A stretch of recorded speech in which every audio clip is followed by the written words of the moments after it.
The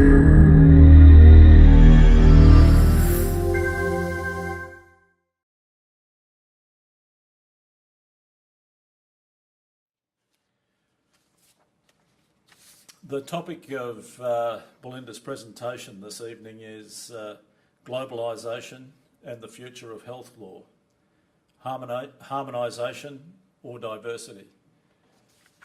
Would you please join with me in welcoming Professor Belinda Bennett.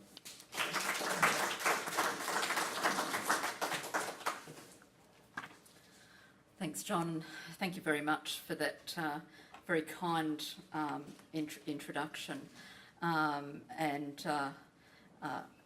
should say my comments tonight are given in a purely personal capacity. I'd like to begin by acknowledging the traditional owners of the land on which we meet and to pay my respects to their elders past and present. And I'd also like to begin by saying what a real pleasure it is to be here today and to thank the Law School at QUT for inviting me. In particular, I'd like to thank the Dean, Professor Humphrey, Professors Lindy Wilmot and Ben White from the Health Law Research Centre and the rest of the Health Law team here at QUT. So today what I'd like to do is to explore the relevance of a globalisation for health law and its future development. Now, in order to do this, I'm going to explore the extent to which globalisation has been part of the development of health law to date. And I'll identify a number of periods in the globalisation of health law, and in my conclusion I will consider whether the globalisation of health law will take us towards greater harmonisation in health law or towards greater diversity. I think, however, that there's a sort of a threshold question to thinking about the development of health law, and before we can chart health law's development and contemplate its possible future trajectory, I think we need to ask, first of all, what is health law and is it different from medical law? So Kennedy and Grubb, in their leading British text on medical law, which was first published in 1989, argued that medical law is more than medical negligence and that it is, in their words, inseparably intertwined with medical ethics. So they argue that as an area of law, medical law doesn't respect the traditional compartments with which lawyers have become familiar, such as torts, contracts, criminal law, family law and public law. Instead, medical law cuts across all of these subjects and today must be regarded as a subject in its own right, and they maintain that it's a discrete area concerned with the law governing the interactions between doctors and patients and the organisation of healthcare. But indeed it's this unwieldy nature of health law and the fact that it does intersect with so many other areas of law that has led scholars to ask whether medical law or health law is really an area of law at all. And while it's clear from the quote from Kennedy and Grubb that medical law is a discrete area, one concerned with doctor and patient interactions, some have questioned whether there's a unifying theme for health law. Derek Morgan has argued that seeing medical law as a collection of legal categories fails to appreciate the breadth of the categories that would now need to be included within medical law. That is, it would not just be the traditional areas such as tort law or criminal law, but also increasingly areas such as administrative law and intellectual property law that we would need to consider. And furthermore, conceptualising medical law as a collection of legal categories fails to appreciate the necessarily interdisciplinary nature of the field, according to Morgan, for law alone is insufficient in order to understand and appreciate healthcare or health law. And finally, Morgan argues that it's important to appreciate the ways in which medical law has itself influenced the development of traditional legal areas. Now, so far I've used the terms medical law and health law, and while medical law traditionally focused on the interactions between doctors and patients, the term health law is based on a broader approach. It's one that recognises the role of a range of different health professions in the provision of healthcare, and a further limitation of medical law in the contemporary context is in the need to incorporate consideration of healthcare organisations, systems and funding as part of the broader context of healthcare. And finally, as White, McDonald and Wilmot point out, biotechnology and other innovations may fall outside the confines of medical law as they raise regulatory issues that are beyond the doctor-patient interaction. So the questions of whether health law is a discrete area of legal analysis and whether it has an overarching theory are, I think, important ones. But they're not the issues that I'm going to explore further here tonight. Rather, my task in this paper is to chart the development of health law and in particular to chart the impact of globalisation on health law. And as I'll argue here, it's possible to identify clear stages in the increasing globalisation of health law. And to some extent, I think the changing terminology from medical law to health law reflects the development of health law through a number of distinct periods. Now, if we date the emergence of contemporary health law from the 1960s and 1970s, the period before that can be seen as health law's historical beginnings. And this phase corresponds with the professional authority model in Rosenblatt's Four Ages of Health Law, and as Rosenblatt argues, was a period that lasted from the 1880s through to about 1960. It was a period of the primacy of professional knowledge and authority, and to the extent that health law existed during this period, it was more appropriately seen as medical law and was narrowly focused on the interactions between doctors and the legal system. By the end of this period, however, change would already be in the air. As David Rothman has noted, in the decades following World War II, the role of doctors would be transformed. By the 1960s, doctors were doing fewer house calls. As patients increasingly travelled to doctors' offices and to hospitals, where medicine was increasingly specialised, the distance between patients and doctors increased, and doctors became, to use the title of Rothman's book, strangers at the bedside. While this period was primarily one of local or national regulation, it's also important to remember that there were some significant developments at the international level that still shape health law today and that would lay the basis for global health law in later decades. And so there's three key developments that I'd like to use to illustrate this point. First, the international sanitary conventions of the mid to late 1800s sought to address the impact on trade and travel of national approaches to quarantine for infectious diseases. These conventions laid the foundations for the international sanitary regulations that were adopted by the World Health Assembly in 1951 and which in turn would lay the foundations for the international health regulations, including the current version of the international health regulations that was adopted in 2005. The sanitary conventions mark the beginnings of modern global public health. During the 19th century, epidemics of infectious diseases such as cholera swept across Europe.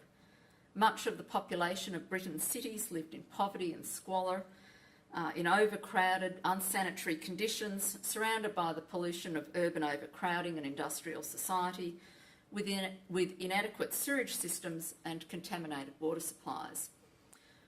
From the mid-19th century, major public health initiatives, including the construction of sewers, improved drainage, access to clean drinking water and other public health measures, all began to have dramatic impacts on mortality rates. And it was during this period then that we can see the development of public health law at both a national and an international level. Second, the establishment of the World Health Organization reflected international recognition of the need for international approaches to health, and with its definition of health as a state of complete physical, mental and social well-being, and not merely the absence of disease or infirmity, a new goal for health was set at an international level. And finally, the Nuremberg Code, established after World War II in response to the human experimentation carried out in Nazi concentration camps, laid down a code of ethical practice in the conduct of medical research. A primary guiding principle was that participation in research must be voluntary. And the principles in this code were incorporated into the Declaration of Helsinki and became the foundation stones for modern research ethics that continue today. Now, of course, I think there's other developments during this period that continue to resonate today, and the three examples that I've provided are not intended to be exhaustive. The adoption of the Universal Declaration of Human Rights in 1948, for example, also establishes a framework for contemporary human rights discourse, and that's a discourse that is increasingly evident in contemporary health law. As important as these developments were, they were not in the 19th century or in the mid-20th century seen as part of an emerging body of health law. And it's only as we look back on that time that we can see how truly significant they were for the development of health law in later decades. The second historical phase in the development of health law can be seen in the period during which health law began to emerge as a body of case law and legislation. Starting during the 1960s and running through to the 1980s, this period is marked by a decline in professional authority and the emergence of the civil rights movement, feminism, consumer rights and patient rights. Feminists began to articulate and claim reproductive rights, and the emergence of consumer rights also impacted on healthcare as patients were increasingly seen as health consumers. And the erosion of professional authority continued during this period. As David Rothman argues, outsiders to medicine, lawyers, judges, legislators and academics penetrated its every nook and cranny in the process, giving medicine an exceptional prominence on the public agenda and making it the subject of popular discourse. And this glare of spotlight, he argues, transformed medical decision-making, shaping not only the external conditions under which medicine would be practiced, but the very substance of medical practice, the decisions that physicians made at the bedside. Rosenblatt describes this period as one in which the model of egalitarian social contract became evident. Rosenblatt argues that characteristics of this period included the imposition of vicarious and direct liability on hospitals, the conceptualisation of informed consent with reference to the reasonable patient standard, the development of Medicare and Medicaid in the US, and laws prohibiting race, gender and disability-based discrimination in healthcare. Significantly, it was during this period that bioethics also emerged as an area of study. This too challenged the dominance and authority of the medical profession and brought new interdisciplinary perspectives to the emerging bioethical challenges posed by modern medicine. This was also a period of great optimism and hope in medicine. Infectious diseases were seen as being in retreat, organ donation emerged as a real possibility, and life support machines blurred the lines between life and death, leading to a new concept of brain death, to allow death to be declared even while machines were maintaining a patient's breathing and circulation. So with the conceptualisation of health in terms of rights, during this period there are a number of landmark cases on issues ranging from topics as diverse as abortion, end of life and informed consent. And leading British health lawyer Ian Kennedy commented in 1984 that medical law used to be fun. All you had to do was read a lot of strange American cases, the odd Commonwealth decision, and maybe some English 19th century cases on crime. Then you could reflect that none of these was relevant and get on with the fun of inventing answers. Suddenly, in the last few years, the courts have got into the act. Cases have come rattling along, medical law's beginning to get a corpus of law, medical lawyers are having to do homework. I think there's two trends that are evident from this quote. The first is that many of the early landmark cases from this period were from the US. Now, this is not to suggest at all that there were no significant health law cases in countries such as the UK and Australia during this period, but simply that US cases often set the scene for subsequent developments in other countries. And the second trend evident from this quote is that the growing body of case law in areas related to healthcare began to coalesce into a recognised body of law and into what we now know as health law. New technologies also began to make their impact on health law. In response to the challenges posed by new technologies, committees were established to review their legal implications, and in some instances legislation was introduced to regulate emerging fields. It's during this period that the Australian Law Reform Commission undertook a major review of the legal issues related to human tissue transplants. And during the early 1980s, human tissue legislation was introduced in all Australian states and territories. Excuse me. Assisted reproductive technologies also presented new legal dilemmas during this period. The world's first in vitro fertilisation baby was born in 1978, sparking what's been called the reproduction revolution.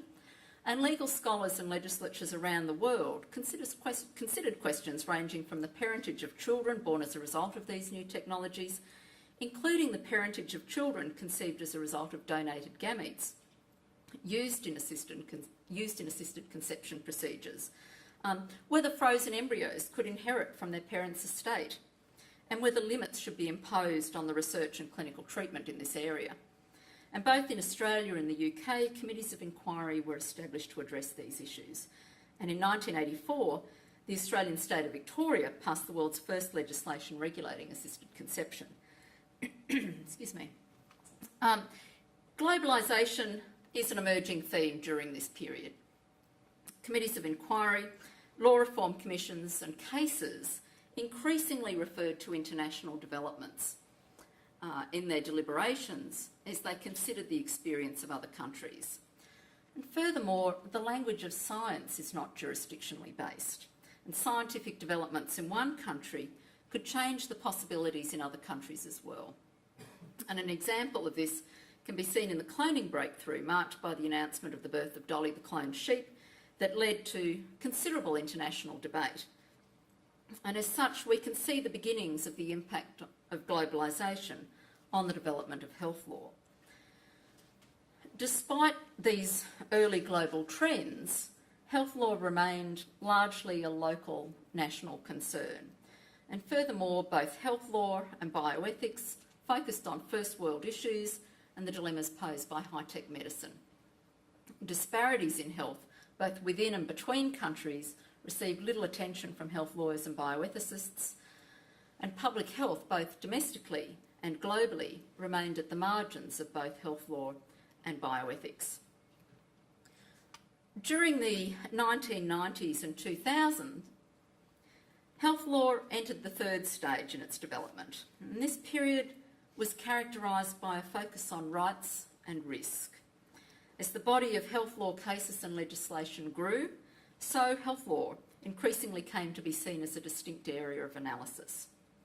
Law schools began offering courses on health law, and specialist academic and professional journals on health law began to be published. Now, of course, some law school courses and journals existed before this time, but the 1990s was a period of particular growth. So there's three themes to the focus on rights during this period. First, the emergence of the diverse patient. Second, the primacy of autonomy as a bioethical principle. And third, the impact of technology on the articulation of rights.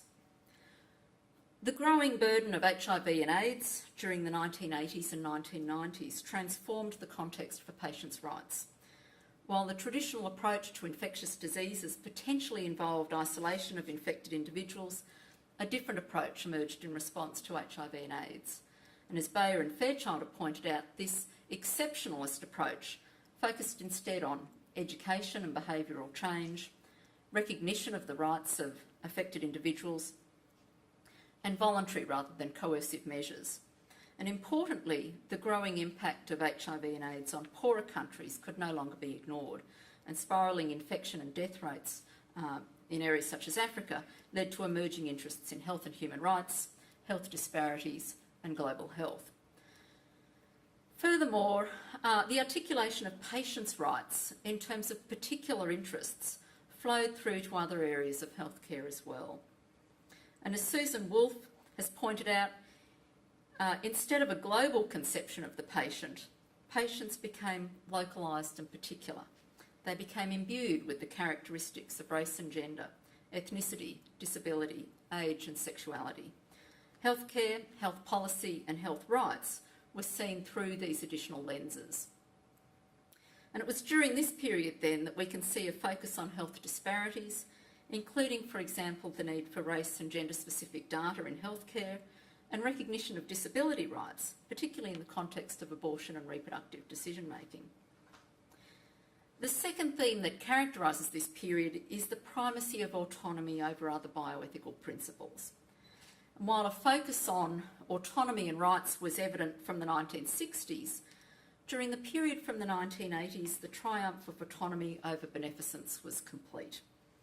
The principle of autonomy fed into other areas of the law as well, and privacy law, for example, emerged to recognise not only the interest that individuals have in protecting their personal information, but also the interests that individuals have in deciding how their personal information is to be used. Patients were seen as entitled to make their own decisions about deciding to undergo medical treatment and in deciding to refuse it. And these principles were increasingly supported by the courts or in legislation. In Australia, the High Court decided that patients have a right to be informed of material risks of treatment. The right to refuse treatment was enshrined in legislation which gave effect to advance directives, and end-of-life decision-making emerged as an important area for law and ethics. The third theme that impacted upon the articulation of rights during this period was that of technology. The emergence of the internet meant that patients and consumers had access to unprecedented amounts of information, and importantly, they could access that information without visiting a health professional. Health information from leading centres around the world was available with a few keystrokes. And this globalisation of information further eroded professional authority, and by placing health information directly into the hands of health consumers, helped to support the increased recognition of patient rights. However, it was not only computers and the internet that changed the context of health rights during this period. This was also a period of major advances in biomedicine. And for example, the identification of the double helix structure of DNA by Watson and Crick in 1953 marked the beginning of the modern genetic age. But in 2001, scientists published reports of the sequencing of the human genome. And as our knowledge of genetics has increased, so too have concerns about rights in the context of genetic information, including rights to be free from genetic discrimination in employment and insurance. What's important about technology is that it's global. Whether it's computers and the internet or developments in genetics, these scientific developments quickly spread to other countries, meaning that the ethical and legal challenges posed by scientific developments in one country may also raise ethical and legal challenges in another. Now, this is not to suggest, of course, that the responses to those challenges will be identical. Individual countries will have local priorities, values and considerations that will factor into their response to any new developments. However, increasingly, we look to each other when developing those responses so that we can learn from each other. And finally, during this period, rights were increasingly expressed at an international level. And during this period, for example, we see the Convention on the Rights of the Child, UNESCO's Universal Declaration on the Human Genome and Human Rights, and UNESCO's Universal Declaration on Bioethics and Human Rights. And these international declarations help to shape the global debates around the issues they address, and in turn may help to shape debate at a local or national level. The 1990s and 2000s were also a time in which risk became a core concern. While perceptions of risk are evident in society generally, something that Beck refers to as risk society, the focus here is on risk as it's been conceived in the context of new technologies. And at the heart of this concern about risk is the fear that modern scientific developments might take society towards a more dystopian future in which we will risk losing some essential element of what it means to be human. So the concern about risk is often a basis for regulation to limit new technologies, at least at the outset. One of the Key developments during this period was the understanding of risk as shared. And I think two examples will help to illustrate this point. In 2003, the world became aware of a new infectious disease. Around the world, this new disease would go on to make more than 8,000 people sick and kill more than 700. And that new disease we now know as SARS, Severe Acute Respiratory Syndrome. It's been said that diseases do not respect borders.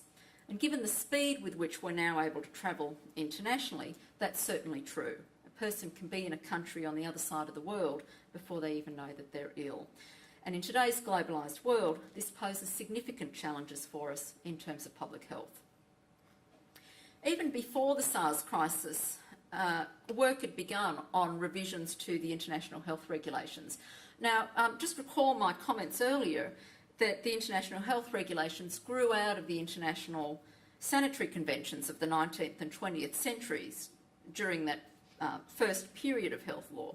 And SARS provided an impetus for the revisions, and in 2005 the World Health Assembly adopted the revised version of the international health regulations. These regulations set out the obligations of member states of the World Health Organisation in terms of notifying the World Health Organisation of cases of infectious diseases and the measures that countries can take at ports and airports to restrict their spread.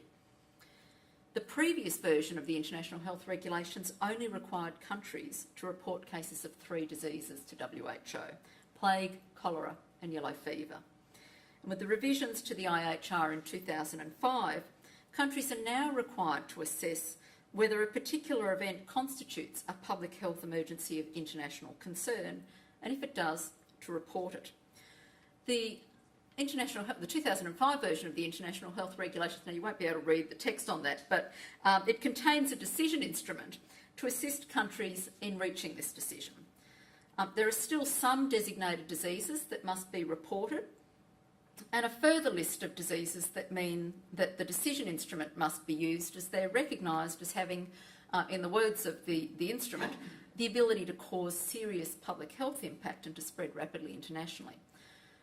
However, importantly, the International Health Regulations 2005 also adopt a more flexible approach, which is not limited to a disease-specific list, which requires countries to report any event of potential international public health concern.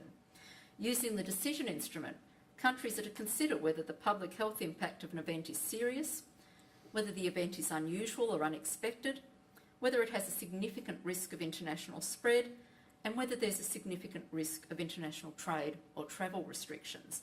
And if the answer to any 2 of these questions is yes, then the event must be reported to the World Health Organisation under the International Health Regulations. And while the revisions to the International Health Regulations can be seen as an example of the making of international health law, it's important not to overlook their relevance to domestic legislation as well. The ACHLR 2005 require countries to develop their ability to detect, assess and respond to potential or actual public health emergencies within their borders, and to designate national focal points which will liaise with WHO as necessary.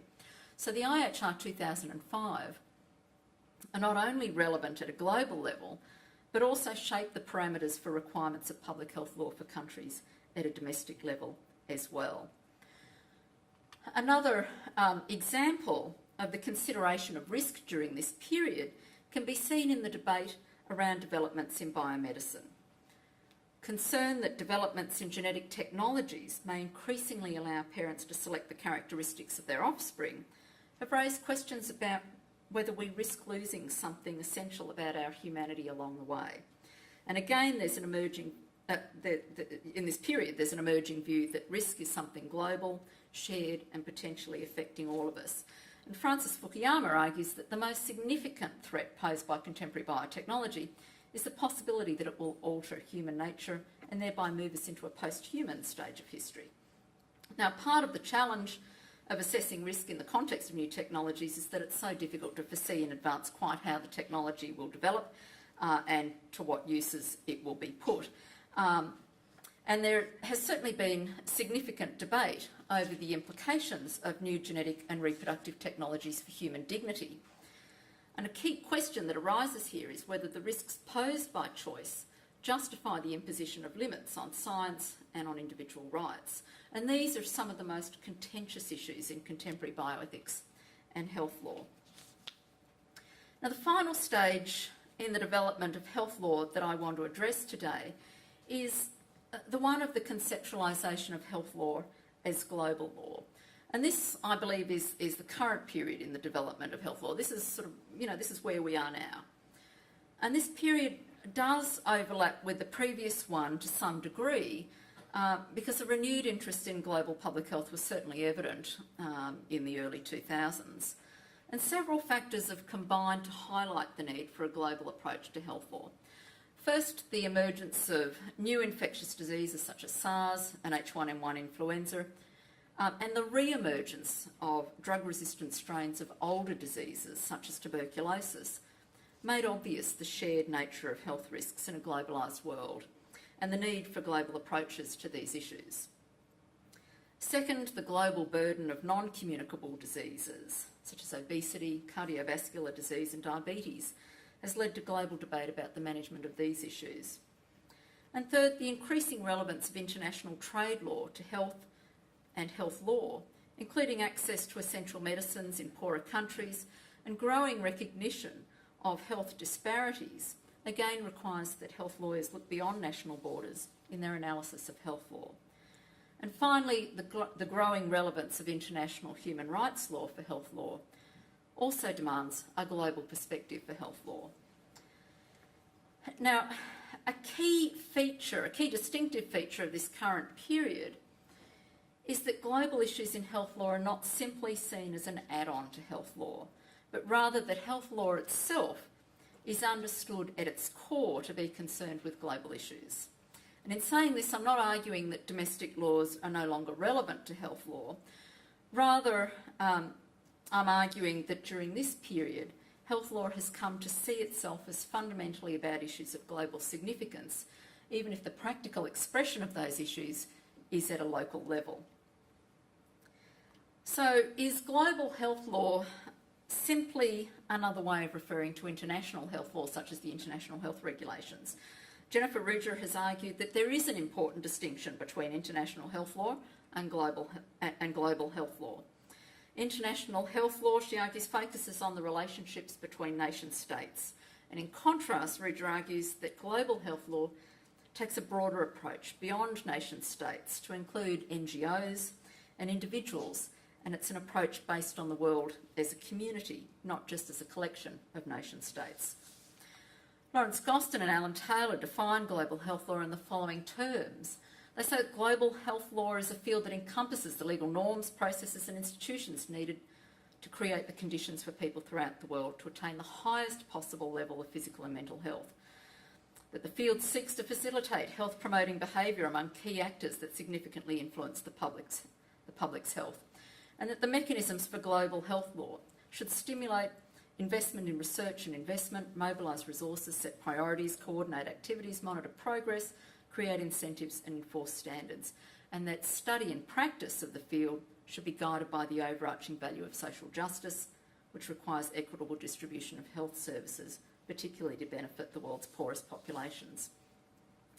Now, within this definition, I think we can see a focus that extends beyond the First World, a broader understanding of the meaning of health, a need to include consideration of all of the actors relevant to global health governance, and the need for an ethical theory to inform the value of social justice at the heart of global health law. Seen against the backdrop of the tradition of medical law, the emergence of global health law seems to be a recent phenomenon. Yet, as I've argued here, we can see the beginnings of this global approach during the early beginnings of health law. The International Sanitary Conventions of the 19th century are part of the historical story of global public health law that brings us to the contemporary international health regulations. Current analyses of health in terms of human rights can be traced back to the development of international human rights in the period following World War II. The focus on risk through the 1990s and 2000s is drawn from understandings of risk as global and shared. And there's a real sense in which the current conceptualisation of health law as global law represents the most recent step in the development of health law as a scholarly field. So one key question remains: what will the future of health law look like? Will the move to global health law lead to homogenisation of the field? Will national differences and national laws become less relevant? And I think the answer to this must surely be no. While international developments may help to shape domestic laws and global health policy may support domestic capacity building, ultimately these must be translated into domestic priorities and laws. And furthermore, our increased recognition of the relevance of diversity for health outcomes in terms of race, gender, socioeconomic status, age and disability will ensure that we continue to place importance on recognising the particular as well as the global in the shaping of health laws and policies. So in conclusion, the conceptualisation of health law as global represents an important development in the history of the field.